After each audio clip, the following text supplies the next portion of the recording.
क्रमांक 3 घोंगडे वस्ती भागामध्ये अथर्व गणपतीपासून ते वीरशैव लिंगायत ऑफिसपर्यंत आणि लेंडकी नाल्यापासून ते अहिल्यादेवी समाज मंदिरपर्यंत या ठिकाणी आणि घोंगडे वस्तीमध्ये आयनाकर हॉटेलपासून ते विश्रांती चौकापर्यंत अतिशय खड्डेमय परिस्थिती झालेली आहे। त्याच पद्धतीनं नॅशनल लॉन्ड्रीचा परिसर आणि नॅशनल लॉन्ड्रीच्या परिसरामध्ये त्या बाजूच्या गोगायघरापासून ते एकरूप मित्रमंडळापर्यंत या ठिकाणी पूर्णतः खड्डेमय परिस्थिती झालेलं एकदम दिसून येत आहे। एवढे मोठे खड्डे मोठ्या प्रमाणात खड्डे त्या ठिकाणी झालेले आहेत। येणाऱ्या 5-6 दिवसामध्ये श्री गणेशांची स्थापना होणार आहे। तर या गणपतीच्या मोठ्या उत्सवामध्ये पूर्ण प्रभाग क्रमांक 3 मध्ये घोंगडे वस्ती परिसर राहू दे, सोनानगर राहू दे, मुनाळे बोर्ड राहू दे, आमचं डोरगल्ली शाहीर वस्ती या सगळ्या संपूर्ण भागामध्ये पूर्ण खड्डे झालेले आहेत। अतिशय मी या ठिकाणी तुमच्या माध्यमातून सांगू इच्छितो, येणाऱ्या 2-3 दिवसामध्ये हे सगळे खड्डे बुजवून कुठेही आपल्या एवढ्या मोठ्या हिंदू समाजाच्या सणाच्या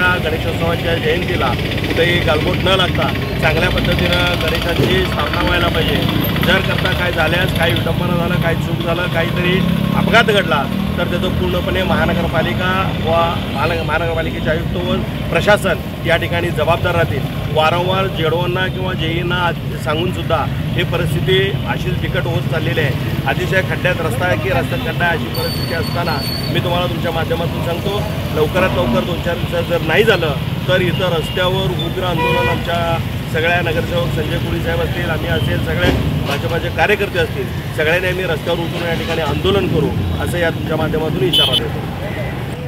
प्रभाग क्रमांक 3 घोंगडे वस्ती या परिसरामध्ये राजकुमार पाटील, संजय कंटे, बाळासाहेब आळसंदे यांच्याबरोबर आज आमचे सोलापूर महानगरपालिकेचे प्रभाग क्रमांक 3चे जेई कांबळे साहेब यांच्याबरोबर हे खड्डे त्या ठिकाणी झालेले आहेत। आत्ता आम्ही बघितलं तर मुनाळे बोळ, त्याच्यानंतरनं काका गणपती परिसर आणि वीरशैव लिंगायत प्रतिष्ठान या ठिकाणी मोठमोठे 2 ते 2.5 फुटाचे खड्डे या ठिकाणी दिसून आले।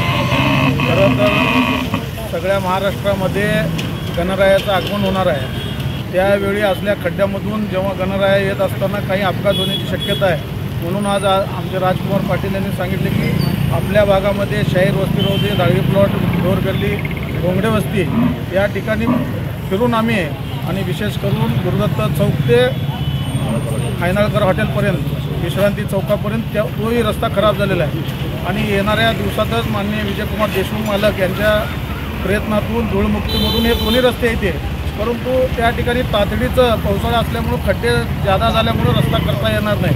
म्हणून आम्ही जेईंना विनंती केलेलं आहे की जोपर्यंत तो रस्ता होत नाही तोपर्यंत आपण ह्या खड्ड्यातले जे 2-2, 2.5 फूट खड्डे पडलेले आहेत ते लवकरात लवकर त्या ठिकाणी पॅचवर्क करून द्यायला पाहिजे। तिथं काय असेल ते मुरुम, खडी हे सगळं टाकून गणरायाचं आगमन चांगल्या पद्धतीने व्हायला पाहिजे असं विनंती केलेलं आहे। आता कांबळे साहेबांनी सांगितल्याप्रमाणे आम्ही 2-3 दिवसामध्ये युद्ध पातळीवर हे 3ही रस्ते आणि डोरगल्ली, दाळगे प्लॉटसुद्धा त्या ठिकाणी आम्ही करण्याचं या ठिकाणी त्यांनी सांगितलेलं आहे। आम्ही 2-4 दिवस वाट बघू, जेव्हा झाले नाही त्यावेळेला या ठिकाणी झोन क्रमांकचे 3चे अधिकारी बक्षी साहेब, कांबळे साहेब यांना जो खड्डा या ठिकाणी 2-2.5 फुटाचा दिसत आहे ते खड्डा नाही झालं तर त्या ठिकाणी दोन्ही अधिकाऱ्यांना या ठिकाणी बसून ठेवणार।